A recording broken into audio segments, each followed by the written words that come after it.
Hi, and welcome to Mrs. Mahmud's podcast. I am so glad you can join us as we will be reading the saga of Darren Shan, Cirque du Freak, A Living Nightmare. Right, we're going to start off thinking about the front cover and the blurb. We are going to use the skill of prediction. You may not have the book in front of you, and that's absolutely fine. You will definitely find a range of covers on Google search. If you Google search image Cirque du Freak, you will find a range of covers. I want you to have a look at the cover. I want you to have a look at the colours used. And I want you to have a look at the image and even the font that has been used. What can you see?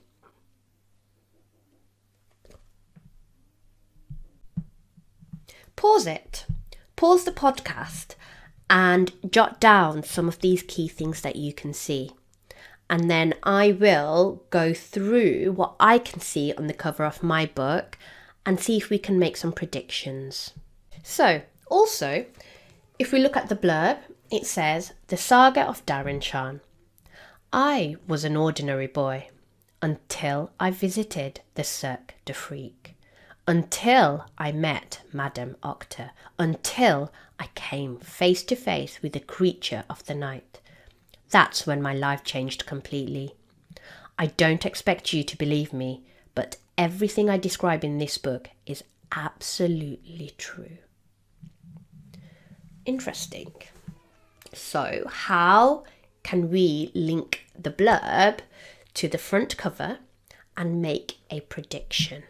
So remember, a prediction is what do we think, in this case, the book is going to be about using the image on the front and the blurb.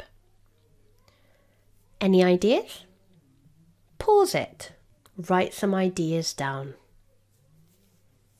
And my ideas. I have the front cover, which includes a very suspicious man dressed in red. He doesn't look like a normal man. He is blue. He has red hair. He has a scratch or a scar on one eye. He's looking up quite mysteriously at the reader or at the audience, me, in quite an unusual manner. He has his arm out and on his hand we see a spider. Not a normal spider, a large spider. A spider that is almost as big as his palm. It looks poisonous because we know spiders quite big and in this case red are poisonous, so it might be dangerous. Let's think about the background. He is in front of what looks like purple curtains. So purple curtains, a little bit of entertaining. This could link to the title circus. So we have got a circus element there. But actually, when we think of circuses, we think of fun. Circuses associate to having fun, being entertained. But also circuses usually are performed by unusual things that we're not used to on a daily basis. So nowadays circus, we've got animals. So maybe I can predict that this person, unusual person, is performing something unusual. So having a look at the spider, maybe the spider does something unusual. Having a look further at the front cover, this person, this character and this spider is almost framed using images of gargoyles. We've got almost claws. We have a bat. So I'm predicting that this story could include danger and something maybe linked to vampires, as we've got the bat at the bottom. And the reverse, the blurb. How could the character on the back of the book, on the blurb, link to the front? I was an ordinary boy until I visited the Cirque du Freak. Maybe the character at the front is from the Cirque du Freak. Maybe he's from the circus because he looks unusual and he is in front of a curtain. Creature of the night. When I think of creature of the night, I think vampires. And I sort of mentioned vampires in the beginning because of the bat. So can you see the link there? Maybe the character from the blurb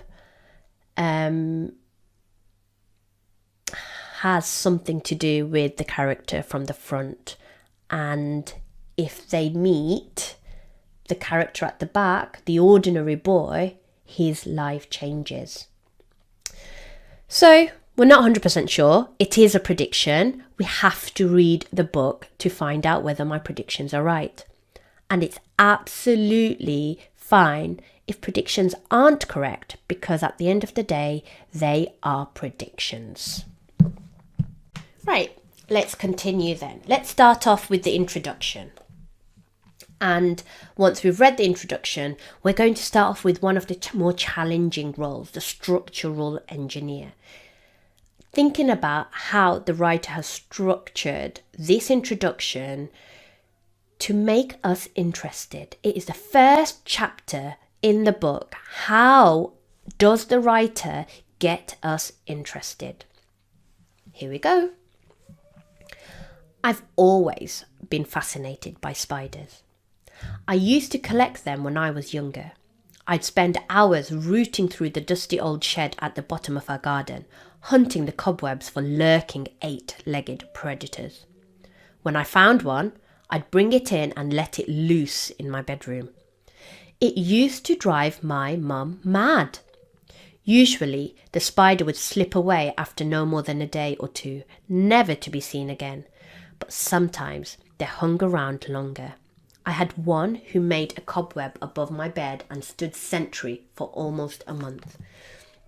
Going to sleep, I used to imagine the spider creeping down, crawling into my mouth, sliding down my throat, and laying loads of eggs in my belly.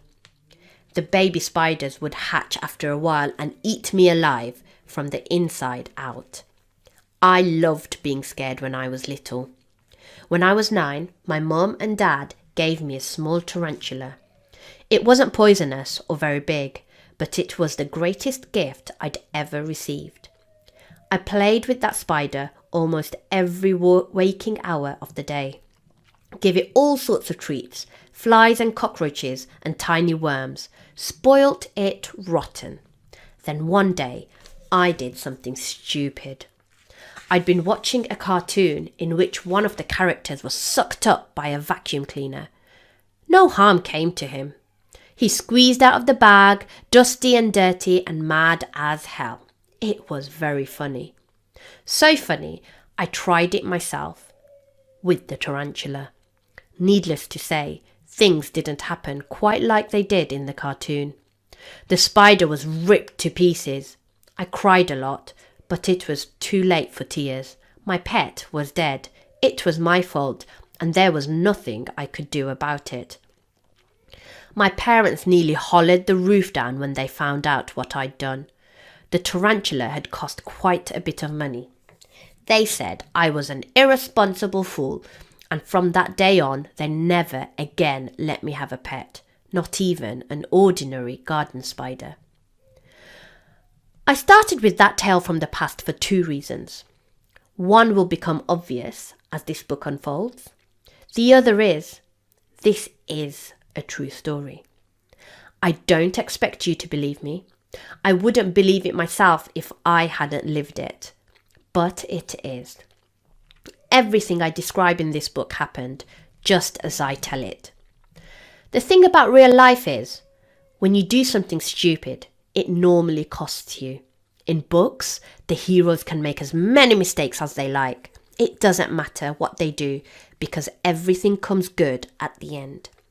They'll beat the bad guys and put things right, and everything ends up hunky-dory. In real life, vacuum cleaners kill spiders.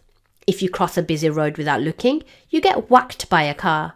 If you fall out of a tree, you break some bones. Real life's nasty. It's cruel. It doesn't care about heroes and happy endings and the way things should be. In real life, bad things happen. People die. Fights are lost. Evil often wins. I just wanted to make that clear before I began. One more thing. My name isn't really Darren Shan. Everything's true in this book, except for names. I've had to change them because, well, by the end, you get to the end. By the time you get to the end, you'll understand. I haven't used any real names. Not mine, my sister's, my friends or teachers. Nobody's. I'm not even going to tell you the name of my country or town. I daren't. Anyway, that's enough of an introduction. If you are ready, let's begin. If this was a made-up story, it would begin at night, with a storm blowing and owls hooting and rattling noises under the bed. But this is a real story, so I have to begin where it really started. It started in a toilet. As mentioned earlier on in the pod, our focus on reciprocal roles will be on the structural engineer. With structure, one of the basic things we can do is look at the beginning, the middle, and the end. So in the beginning, we find out that Darren Shan is fascinated with spiders.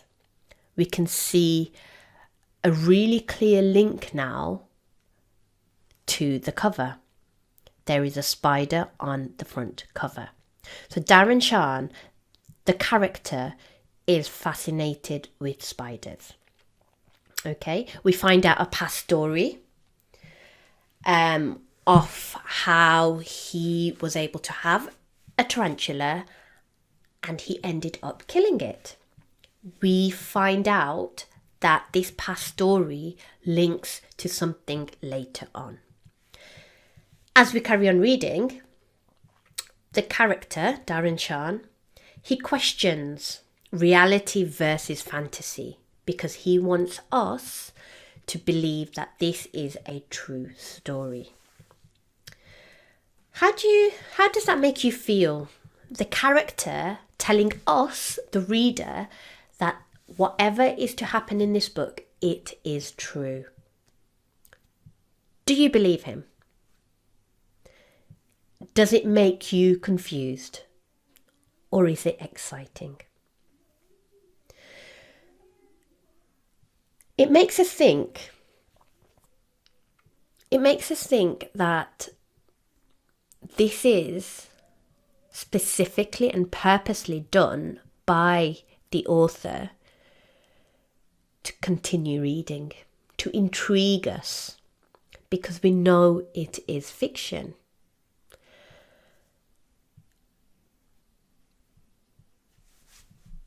At the end of this introduction, it finishes with a short sentence.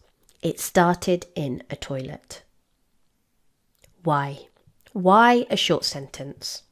Well, possibly, perhaps, when we think of the toilet, well, it's something that we all need on a daily basis. It's an everyday activity. Therefore, it links back to this idea of reality versus fantasy. Going to the toilet is realistic. And if he is trying to say that this is a true story, then he's starting off with something realistic that we can definitely relate to. That was a very brief response to the role of structural engineer. As we carry on through the podcast and the reading, we are going to develop, add detail. Hopefully, the more as we get more confident at it. So, join me on my next podcast, Chapter 1 of Darren Shan, Cirque du Freak, A Living Nightmare.